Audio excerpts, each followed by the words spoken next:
On November 8th, President Trump floated the idea of a 50-year mortgage in the name of affordability, we'll call it. The American dream is back. You can afford a home, your spouse, your kids, dog, white picket fence. Except that's not the truth, and it's a very surface level take.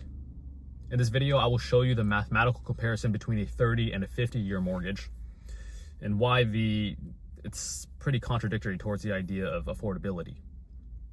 In my last video, I covered BNPL services and how they market towards responsible consuming, responsible credit, borrowing, however you want to call it.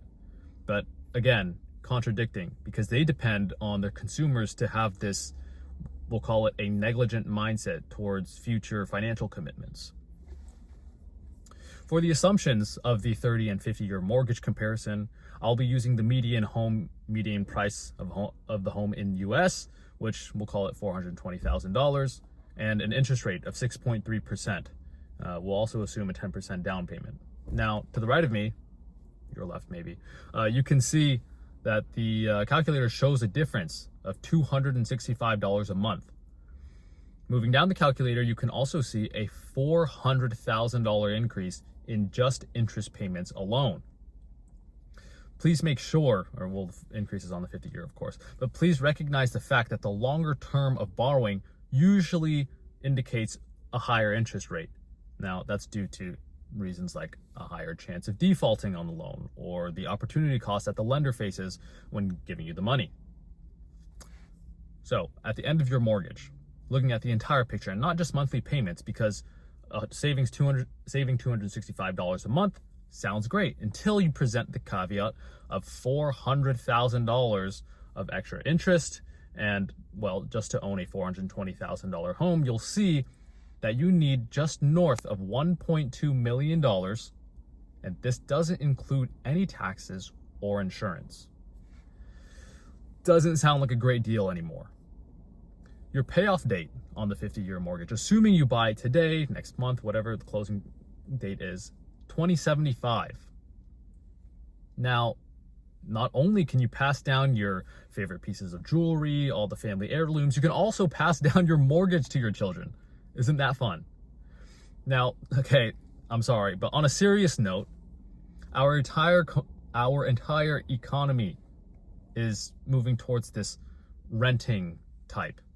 And I don't mean this just in the sense of the housing market. Now, you really never own your home due to the property taxes, but that's a topic for a whole nother video. I'm talking about necessities.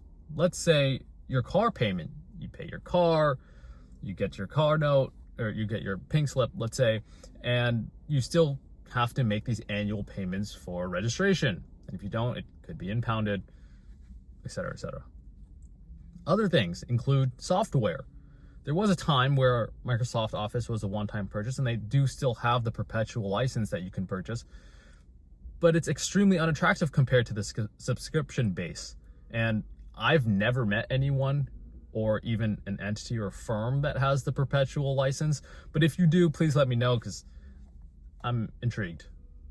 But I digress. This doesn't matter. As for all my videos, I would appreciate an interactive comment section. Would you take part in this 50-year mortgage? Are you inclined in any way to look for a 50-year mortgage? I'd like to know why.